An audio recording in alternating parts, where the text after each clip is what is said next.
దేవుని పరిశుద్ధ నామమునికి స్తోత్రం కలుగునుగాక. ఈ వీడియో వీక్షిస్తున్న ప్రేక్షకులందరికీ క్రీస్తు శ్రేష్టమైన నామం పేరిట నా హృదయపూర్వక వందనాలు తెలియపరుస్తూ ఉన్నాను. అయితే గతంలో 2 days బ్యాక్ నేను ఒక ఎక్స్ప్లెనేషన్ ఇచ్చాను. November 4th జరిగినటువంటి ఆ 7 hours డిబేట్ను గూర్చి నేను చాలా డిసప్పాయింట్మెంట్తో ఆ యొక్క మాటలు నేను మాట్లాడడం జరిగింది. అయితే ఆ పెద్దలు ఎందుకు అక్కడ మాట్లాడలేకపోయారు అన్న దానికి నేను వివరణ ఇవ్వాలి అనుకుంటున్నాను. తెర వెనుక ఆ కెమెరాస్ ముందుకు రాకముందు జరిగినటువంటి విషయాన్ని నేను మీకు తెలియపరచడానికి ఇష్టపడుతున్నాను. అక్కడ ఏం జరిగింది అంటే, అక్కడ జడ్జ్మెంట్ ఇవ్వటానికే పెద్దలు వెళ్ళారు, కానీ అక్కడ జడ్జ్మెంట్ ఇవ్వటానికి వీల్లేదు. పెద్దలు ఎవరు కూడా వాయిస్ ఇవ్వకూడదు అన్నటువంటి ఒక నియమాన్ని తీసుకొని వచ్చారు విపిఆర్ గారు. అయితే ఆ నియమానికి వీరందరూ కూడా కట్టుబడ్డారు. 4 పెద్దలు కావచ్చు, జేమ్స్ గారు కావచ్చు, ఆ మాట్లాడకూడదు, తీర్పు ఇవ్వకూడదు, కంక్లూజన్ ఇవ్వకూడదు, మీ వ్యక్తిగత అభిప్రాయాన్ని ఇవ్వకూడదు అని ఒక బాండ్ పేపర్ తీసుకెళ్ళి అందులో అందరితో కూడా సంతకాలు పెట్టించుకున్నారు. కాబట్టి వారెవరు కూడా ఆ నియమానికి కట్టుబడి నియమాన్ని మీరటం ఇష్టం లేక వారు మౌనంగా ఉండిపోయారు. అయినప్పటికీ కూడా ఆ 4 పెద్దలకి 5 నిమిషాలు వివరణ ఇవ్వటానికి టైం ఇచ్చారు. ఎక్స్ప్లెనేషన్ మాత్రమే ఇవ్వటానికి టైం ఇచ్చారు. ఆ 4 పెద్ద మనుషుల్లో ఒకరైనటువంటి కిరణ్ పాల్ గారు ఆయన 5 minutes ఆఫ్ టైంని చాలా దైవిక జ్ఞానంతో సరిగ్గా వాడుకొని క్రైస్తవ సమాజానికి చెప్పకనే మంచి తీర్పుని చెప్పారు. క్రైస్తవ సమాజం పాటించవలసింది జేమ్స్ గారి వాదనన లేదంటే విపి రెడ్డి వాదన అన్నది చాలా స్పష్టమైన వివరణ కిరణ్ పాల్ గారు ఇచ్చినట్టుగా నేను గమనించాను. 5 minutes ఆఫ్ ఎక్స్ప్లెనేషన్ ఆ డిబేట్లో మీరు ఒక్కసారి గమనించగలరు. 5:37 నుంచి ప్రారంభమవుతుంది ఆ 5 minutes of explanation Kiran Paul గారిది. 5:37 నుంచి కరెక్ట్గా 5 నిమిషాల పాటు ఆ వివరణ ఉంది. దయచేసి మీరెవరైనా వీక్షించాలి, మాకు కంక్లూజన్, ఒక జడ్జ్మెంట్ కావాలి, ఒక డెసిషన్ కావాలి, పెద్దల నుంచి మాకు ఏదైనా తృప్తికరమైన సమాధానం, పరిష్కారం కావాలి, మేము విగ్రహాల దగ్గరికి వెళ్ళొచ్చా వెళ్ళకూడదా, విగ్రహార్పితములను ప్రసాదములు తినచ్చా తినకూడదా, ఈ ప్రశ్నలు 2 ప్రశ్నలకి సమాధానంగా కిరణ్ పాల్ గారి 5 నిమిషాల వివరణలో స్పష్టత ఉంది. నేనైతే ఆ మాటలు విన్నప్పుడు ఈ మాటలు క్రైస్తవ సమాజానికి, ఇప్పుడున్నటువంటి సందిగ్ధంలో ఉన్న క్రైస్తవులకి సరిగ్గా సరిపోతుంది, యాప్ట్గా ఉన్నాయి మాటలు అని నాకైతే తృప్తి కలిగింది. కనుక మీరు వాచ్ చేయండి. ఒక ప్రాముఖ్యమైన విషయాన్ని గమనించండి. ఇప్పటి వరకు ఇద్దరు మాట్లాడిన దాని గురించి నేను మాట్లాడబోతున్నాను. మేబీ ఇది ఇద్దరి మధ్యలో ఉన్న వివాదాన్ని కడతీర్చే అవకాశం ఉండొచ్చు. ఇద్దరికి సంబంధించిన విషయం ఇది. వెళ్ళిరండి. సో వినేవారు జాగ్రత్తగా వినండి విషయాన్ని. ఒకరు ప్రసాదం తినకూడదని, ఇంకొకరు తినవచ్చని ఆయా సందర్భాలను గురించి మాట్లాడుతున్నారు కదా. నా జీవితంలో కూడా ఇలాంటి ఒక సందర్భం ఎదురైంది. నేను సువార్త చేస్తున్న రోజుల్లో, అంటే దాదాపుగా ఒక 14 సంవత్సరాల క్రితం నా అనుభవం అన్నమాట అది. ఒక గ్రామంలో నేను సువార్త కాలినడకను వెళ్ళి సువార్త చేస్తున్నాను. అప్పుడు పెద్ద ఆయన నన్ను కాలర్ పట్టుకుని వచ్చి అడిగాడు, మీరు మా ప్రాంతంలో ఆచారాలు సాంప్రదాయాలు మారుస్తున్నారు, మతం మారుస్తున్నారు అని. నేను ఈ విషయాన్ని యూట్యూబ్లో చాలా విషయాలు చాలా సందర్భాల్లో పెట్టాను, కానీ ఇది మంచి అవకాశం. ఈ రెండింటిని కూడా నేను సరిగ్గా బ్యాలెన్స్ చేయగలిగేటట్లు ఈ విషయాన్ని మీకు అర్థమయ్యేటట్టు చేస్తాను. అప్పుడు ఆయన నన్ను అడిగింది కూడా ఇదే, మేము ప్రేమతో ప్రసాదం పెడితే తినలేరు, మీరు దేవుని ప్రేమ గురించి మాట్లాడుతున్నారు అని. ఆశ్చర్య రీతిగా అప్పుడు నేను ఆయనకి ఇచ్చిన జవాబు ఏమిటంటే, మీ మతంలోనే అయ్యప్ప మాల, భవానీ మాల, శివమాలలు వేసుకునేవారు ఉన్నారు కదా, వారిని మీ ఇంటికో మీ గుడికో తీసుకెళ్ళి మీరు ప్రేమగా ఏదైనా చేసి పెడితే, ఒక నాటుకోడిని కోసి ప్రేమగా వడ్డిస్తే తింటారా అని అడిగాను వారిని. అప్పుడు ఆ పెద్ద ఆయన అన్నారు తినరు అని. ఎందుకు తినరు అడిగాను నేను. అప్పుడు ఆయన అన్నాడు, నిష్ఠలో ఉన్నవారు, దీక్షలో ఉన్నవారు తినకూడనివి కొన్ని ఉంటాయి అని. వెంటనే నేను చెప్పాను, అయితే నేను క్రీస్తులో నిష్ఠలో ఉన్నాను, క్రీస్తు దీక్షలో ఉన్నాను, కాబట్టి నేను కూడా 2 తినకూడదు. ఒకటి బలిగా అర్పించింది, ఒకటి నైవేద్యంగా సమర్పించింది. ఈ కారణం చేత నేను వాటిని ముట్టను అన్నాను. వాస్తవానికి అది అడగడానికి ముందు నా చేతిలో ఒక కొబ్బరి ముక్క పెట్టి ప్రేమగా ఇస్తున్నాను, తినమన్నాడు ఆయన. ఎప్పుడైతే నేను ఈ మాట అన్నాను, నేను క్రీస్తులో దేవునిలో నిష్ఠలో ఉన్నాను, నేను దీక్షలోనే ఉన్నాను, ఈ రెండు తినలేను. నీ ఇంటికి పిలిచి నువ్వు కారంతో పెట్టినా సరే నీతో కలిసి నేను సంతోషంగా భోజనం చేస్తాను, ఇదే క్రైస్తవ్యం అని చెప్పాను. వెంటనే ఆయన నా చేతుల్లో ఉన్న కొబ్బరి ముక్కను తీసేసుకుని అన్నాడు, ఎవరి నిష్టలో పాడు చేయకూడదని మా పెద్దలు మాకు నేర్పించారు అన్నాడు ఆయన. ఎవరి దీక్షలు పాడు చేయడం మా పెద్దలు మాకు నేర్పించలేదు అన్నారు. వెంటనే ఆయన నా చేతిలో ఉన్న కొబ్బరి ముక్క తీసుకోవడం మాత్రమే కాకుండా ఆ సమయం 3:30 అవుతుంది, ఇంటికి తీసుకుని వెళ్ళి వారింటిలోనే నాకు ప్రేమగా భోజనం వండి పెట్టాడు. సువార్తకు వచ్చాను, ఆకలితో ఉన్నానని చెప్పి. ఇది ఒక సందర్భం. నేను నిష్ఠలో ఉన్నాను, దీక్షలో ఉన్నాను అన్నందుకు నాకు పెట్టకూడదు పెట్టలేదు, ఎందుకంటే నా బైబిల్ గ్రంథం నాకు ఆ విషయం చెప్పింది. ఇలాంటి ఒక సందర్భం ఇంకొకటి ఉంది. నేను అప్పటికి ప్రభువుని నమ్ముకొని కొత్తలో బైబిల్ ట్రైనింగ్ వెళ్తున్న రోజులు, అంటే దాదాపుగా 19 years. అంతకు మునుపు ఏంటంటే నా స్నేహితుడు ఒకడు నాకు పులిహోర ఇష్టమని తీసుకొచ్చి నా చేతిలో పెట్టేశాడు. తీసుకొచ్చి నా చేతిలో పెట్టేశాడు. నేను ఇష్టంగా తినేశాను. 2-3 స్పూన్స్ తిన్న తర్వాత వాడు పక్కపక్క నవ్వుతూ ఏమన్నాడు తెలుసా?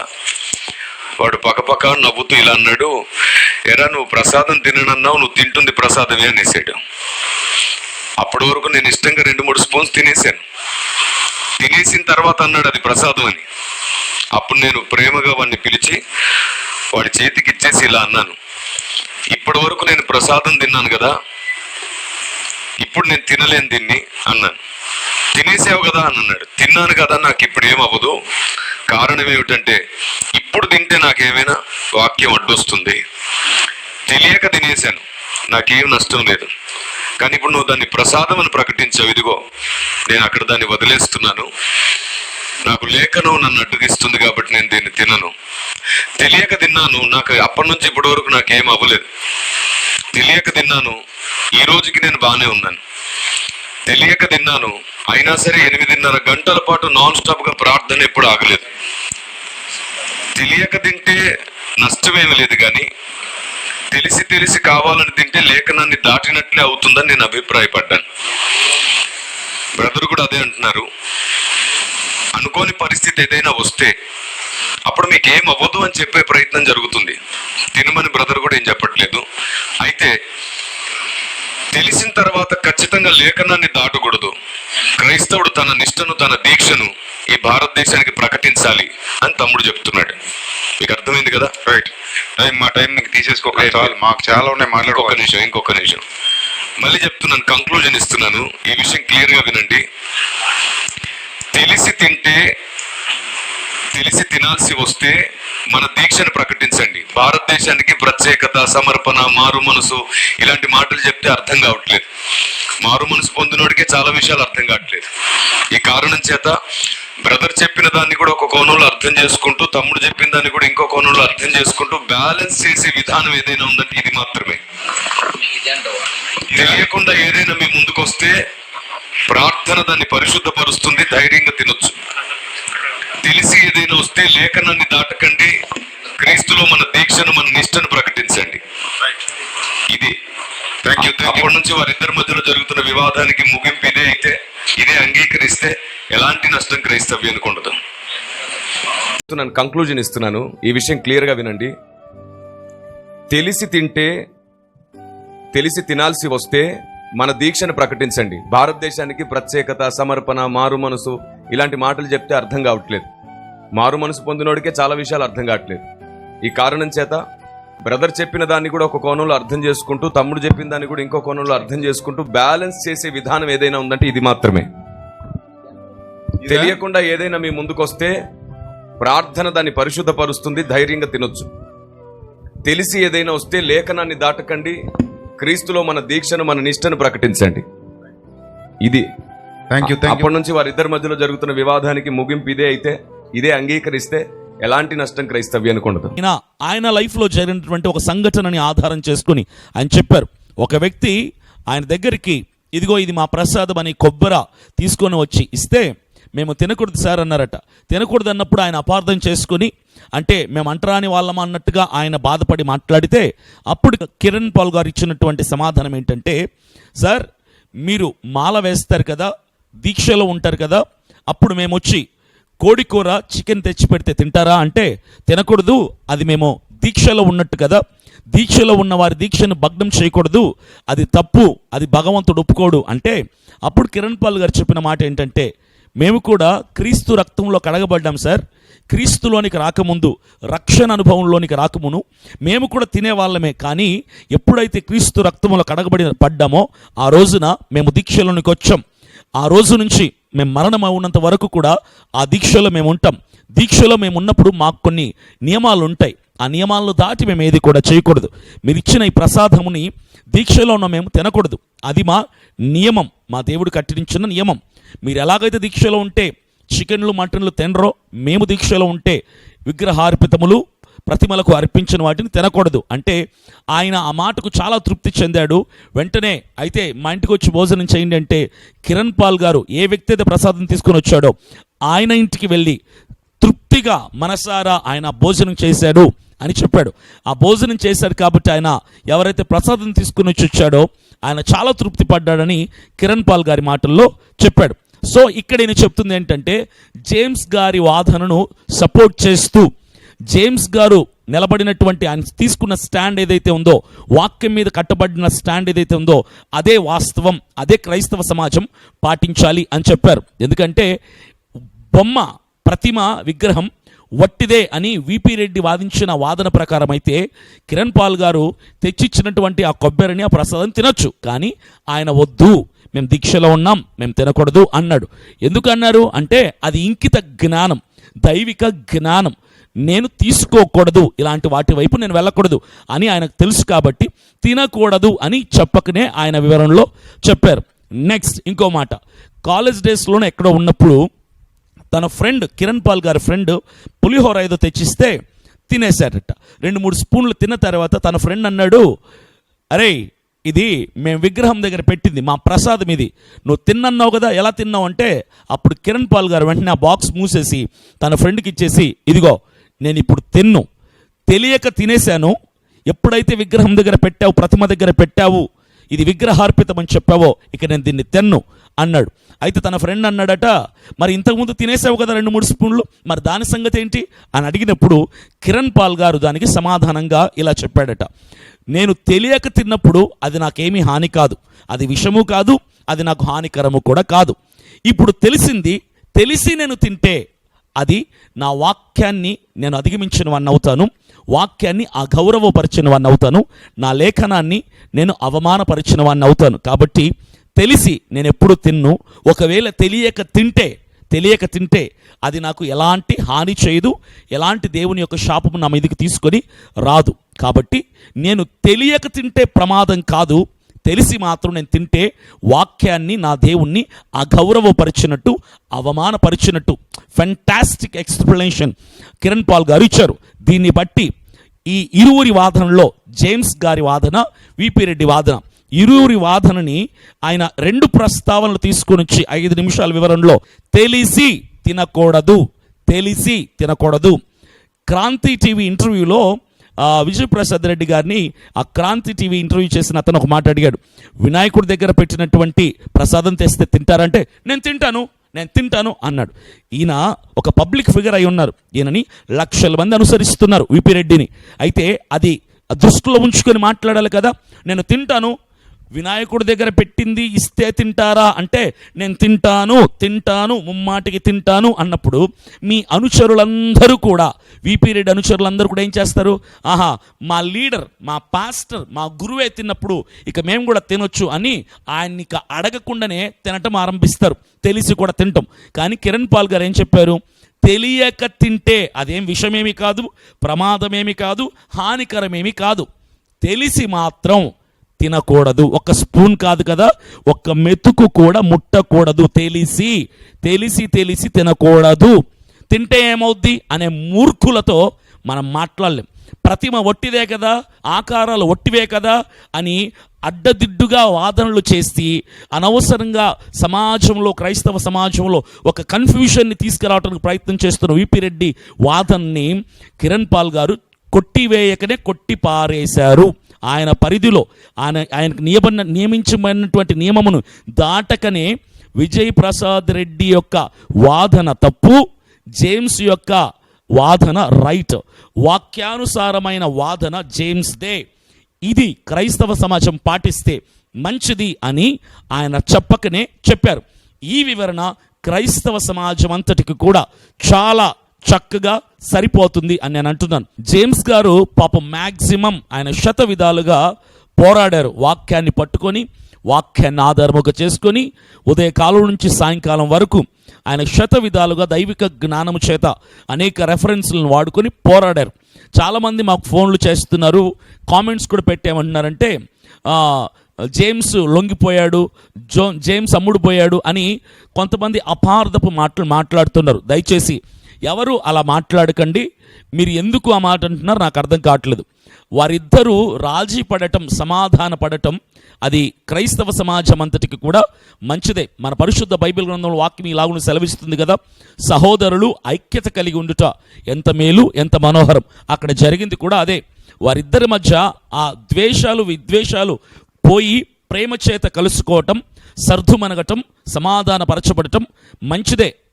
అదేమి తప్పు పట్టడానికి వీలు కాదు. దాన్ని బట్టి మీరు జేమ్స్ గారిని తప్పుగా అర్థం చేసుకొని ఆయన లొంగిపోయాడు, ఆయన ఏదో బలవంతం చేశారు అంటానికి వీలు లేదు. ఆయన పరిధిలో ఆయన మాట్లాడారు, ఆయన చక్కటి వివరణని వాక్యాలని ఆధారం చేసుకుని ఇచ్చారు. అయితే అల్టిమేట్ జడ్జిమెంట్ ఏంటి అంటే కిరణ్ పాల్ గారిన మాట్లాడిన 5 నిమిషాల ఆ వివరణే మనకు జడ్జిమెంట్గా మనం సాటిస్ఫై అవ్వాల్సినటువంటి పరిస్థితి. వందలాది మంది మాకు ఫోన్స్ చేస్తున్నారు, టెక్స్ట్ చేస్తున్నారు. అన్నా మేము కొత్తగా క్రీస్తులోనికి వచ్చాము, హైందవ కుటుంబాల నుంచి వచ్చాము, అన్యుల కుటుంబాల నుంచి వచ్చాము, మా పరిస్థితి ఏంటన్నా? విజయప్రసాద్ ఏమో తినచ్చు అంటాడు, బొమ్మలొట్టివి అంటాడు, పండగలకు వెళ్ళొచ్చు అంటున్నాడు. జేమ్స్ గారేమో తినకూడదు అంటున్నాడు, వెళ్ళకూడదు అంటున్నాడు, బొమ్మల వెనకాల శక్తులు ఉంటాయంటున్నారు. మరి మా పరిస్థితి ఏంటి అంటే మాకు ఫోన్లు వచ్చిన మేరకు మా ప్రేయర్ టీం వాళ్ళు చాలా స్పష్టంగా చెప్పారమ్మా, జేమ్స్ గారు చెప్పిన వాదన మీద నిలబడండి, అది వాక్యానుసారమైన వాదన, విపి రెడ్డి వాదన మీద నిలబడకండి అని మా ప్రేయర్ టీం వాళ్ళు చక్కగా మాకు వస్తున్న ఫోన్ కాల్స్కి వివరణ ఇస్తున్నారు. అయితే 2 days బ్యాక్ నేను మాట్లాడినటువంటి వీడియోకి ఎక్స్ప్లెనేషన్కి ఆ వీడియోని చాలామంది వాడుకుంటున్నారు. దాన్ని వాడుకొని రకరకాలుగా వారు మళ్ళీ దాన్ని పోర్ట్రేట్ చేస్తున్నారు. దయచేసి ఇక ఈ వీడియోతో ఈ యొక్క 7 గంటల డిబేట్ తాలూకు విషయాల్ని మనం ఆపేద్దాం. విగ్రహాల దగ్గరికి వెళ్ళొచ్చా, వెళ్ళకూడదా, విగ్రహార్పితములు తినొచ్చా, తినకూడదా అన్న అంశాన్ని ఇంతటితో మనం ముగించేద్దాం. మరలా చెప్తున్నాను, కిరణ్ పాల్ గారు ఇచ్చిన 5 నిమిషాల వివరణ క్రైస్తవ సమాజం అంతటిని దృష్టిలో పెట్టుకొని, జేమ్స్ గారిని, విపి రెడ్డిని దృష్టిలో పెట్టుకొని, అందరిని దృష్టిలో పెట్టుకొని ఇచ్చినటువంటి దైవికమైన వివరణ. ఆ వివరణ మీద సార్వత్రిక సంఘం కట్టబడితే అది క్షేమకరంగా ఉంటుంది. దైవిక జ్ఞానంతో మాట్లాడిన ఆ మాటల మీద కట్టబడిన ప్రతి ఒక్కరూ క్రీస్తు రాకడలో ఆయన సంఘంలో చేర్చబడతారు. No more extending this topic. ఇక ఈ అంశంని ఏమాత్రం పొడిగించటం నాకు ఇష్టం లేదు. దయచేసి ఏ ఒక్కరు కూడా ఈ ప్రస్తావన మాట్లాడదండి. 2 నెలలుగా విని మాట్లాడి చర్చించి క్రైస్తవులు, సేవకులు అందరూ కూడా అలసిపోయారు. అల్టిమేట్గా ఒక వివరణ మీ ముందుకు తీసుకొని వచ్చాను. ఇది final judgement, final decision, final conclusion. ఇంతటితో ఈ అంశాన్ని విడిచిపెట్టండి, ఇక లాగద్దు, ఇక దీన్ని ప్రొలాంగ్ చేయొద్దు. దయచేసి మీ అందరికి ప్రేమపూర్వకంగా నేను తెలియపరుస్తూ ఉన్నాను. పెద్దలు కూడా ఎందుకు వెళ్ళారు అక్కడికంటే అక్కడ తీర్పు ఇవ్వలేకపోయినప్పటికీ ఇక ఈ రచ్చ, ఏదైతే చాలా డిస్టర్బ్ అయిపోయిందో క్రైస్తవ సమాజంలో, జేమ్స్ గారు వాదన, విపి రెడ్డి వాదన, ఇది ఇంతటితో ఆగిపోకపోతే ఇక నెక్స్ట్ ఇలా ఇంకా కొత్త సేవకులు లేస్తారు, ఈ వాదోపవాదాలు పెరుగుతూ పోతాయి. కాబట్టి దీనికి ఫుల్ స్టాప్ పెట్టాలన్న ఉద్దేశంతో పెద్దలు కూడా ఆ యొక్క డిబేట్లో హాజరవటం జరిగింది. అది ఒక కొలిక్ తీసుకురావటానికి, ఆ వాదనను, ఆ వివాదాన్ని ఇక ప్రొలాంగ్ చేయకుండా సర్దుమణిగించడానికి వాళ్ళు వెళ్ళినట్టుగా నాకు సమాచారం అందింది. కనుక ఇంతటితో దీన్ని వదిలిపెడదాం, విడిచిపెడదాం. చిన్న పిల్లల నుంచి పెద్దవారి వరకు, ఇల్లిటరేట్స్ దగ్గర నుంచి లిటరేట్స్ వరకు, ఊహ తెలియని పసిపిల్లల దగ్గర నుంచి వృద్ధుల వరకు అందరికీ కూడా నేను చెప్పేది ఒకటే, దయచేసి ఆ తెలివి మీరిన మాటలు మాట్లాడి, అజ్ఞానంతో కూడిన మాటలు, లౌకిక జ్ఞానం, లాజిక్స్తో మాట్లాడి క్రైస్తవ సమాజాన్ని డిస్టర్బ్ చేయకండి. బొమ్మ ఒట్టిదే, కాబట్టి తినొచ్చు. మొన్న ఒకడు ఫోన్ చేశాడు నాకు, ముంబై నుంచి ఫోన్ చేశాడు. నేను పాస్టర్ గారినండి, దర్శన్ గారు నాతో డిబేట్ చేస్తారా అన్నాడు. దేని గురించి డిబేట్ అన్నాను అంటే, ఏం లేదు సార్, నేను బలవంతులు తినచ్చు ప్రసాదం, బలహీనులు తినకూడదు అంటున్నాను, మీరు అసలు తినకూడదు అంటున్నారంటే నేను ఒకటే అన్నాను, నువ్వు, నీ భార్య, నీ బిడ్డలు, ఫ్యామిలీ అంతా మీ ముంబైలో ఎన్ని గుళ్ళున్నాయో అన్ని గుళ్ళ దగ్గర బయట చేపలు వేసుకొని ప్రసాదాలు పెడతారు ఉచితంగా. 3 పూట్ల ప్రసాదాలు తినేసి బతికేసేయండి, తృప్తిగా డబ్బులు మిగిలిపోతాయి, కడుపు కూడా నిండిపోద్ది, బతికేస్తారు. పనికి మాలిన డిబేట్లు చేద్దామని ముందుకు రావద్దు. ఇప్పుడు బలవంతులు తినచ్చట, బలహీనులు తినకూడదట. ఇలాంటివన్నీ క్రైస్తవ సమాజాన్ని డిస్టర్బ్ చేయటం కాదా? చక్కగా ఒకటే, తినకూడదు, వెళ్ళకూడదు. మనం క్రీస్తులో దీక్షలో ఉన్నాం, ఇదే గుర్తుపెట్టుకోండి. క్రీస్తులో దీక్షలో మనం ఉన్నాము. అవన్నీ మనకు సరికాదు. అది ఒట్టిదా, అది గట్టిదా, తింటే ఏమన్నా అవుతామా, చచ్చిపోతామని ఎవరు చెప్పలా. తింటే విషం ఉంటుందని చెప్పలా. ఎందుకు తినకూడదంటే క్రీస్తు అనే దీక్షలో మనం ఉన్నాం, అది మనకు సరికాదు. అది వాక్యాన్ని మనం గౌరవించటం, బైబిల్ని గౌరవించటం, మన దేవుణ్ణి మనం గౌరవించటం. దాన్ని దాటేసి తింటే ఏమైద్దిలే చూద్దాం, నేను తిన్నా నాకేం కాలేదంటే, నేను తిన్నా ఏమీ కాదు, ఎవరు తిన్నా ఏమీ కాదు. వాక్యాన్ని అగౌరవపరచాలనుకుంటే తినండి, దేవుని మాటను అవమానపరచాలనుకుంటే తినేయండి, ఏమీ కాదు. కానీ వాక్యానికి లోబడి దేవునికి విధేయుడిగా ఉండాలి అంటే సేవకులైన క్రైస్తవులైన అటువైపు వెళ్ళకూడదు. మన దీక్షని కాదని మనం దేనిని తినకూడదు, అంతే సింపుల్. కొంతమంది తినచ్చు, కొంతమంది తినకూడదు, ఇలాంటి పనికి మాలినటువంటి విషయాల్ని చెప్పేవారిని విడిచిపెట్టండి. వారిని దేవుడు చూసుకుంటాడు, దేవుడికి వీళ్ళు లెక్క చెప్తారు, వారిని దేవుడు తీర్పు తీరుస్తాడు. నేను కూడా తీర్పు తీరుస్తుంది ఈ మనుషులకి, సేవకులకు కాదు. ఆ 7 గంటల డిబేట్లో జరిగిన వాదోపవాదాలకి తీర్పుగా నా మాటలుగా చెప్పట్లేదు, క్రైస్తవ సమాజం అంతటికీ, క్రైస్తవులందరికీ నేను చెప్తుంది. నూతనంగా రక్షింపబడిన వారికి, పండితులకి, మేధావులకి సహితం నేను చెప్తుంది ఏంటంటే, విగ్రహార్పితముల వైపుకి వెళ్ళొద్దు, వాటిని తినవద్దు, ప్రసాదములను తినవద్దు, విగ్రహారాధికుల పండగలకు వెళ్ళొద్దు. మనము క్రీస్తు అన్న దీక్షలో ఉన్నాం. క్రీస్తు రక్తంలో కడగబడిన రోజునే వాటికి మనకు పొంతన లేదు, మనము వేరుపరచబడ్డాము. సినిమా చూడొచ్చు, మంచి తీసుకోవచ్చు, చెడు వదిలేయచ్చు అన్నట్టుగా ఉంటుంది వీళ్ళ వాదన. సినిమా చూడొచ్చా, చూడకూడదు, అయిపోయింది సమాధానం.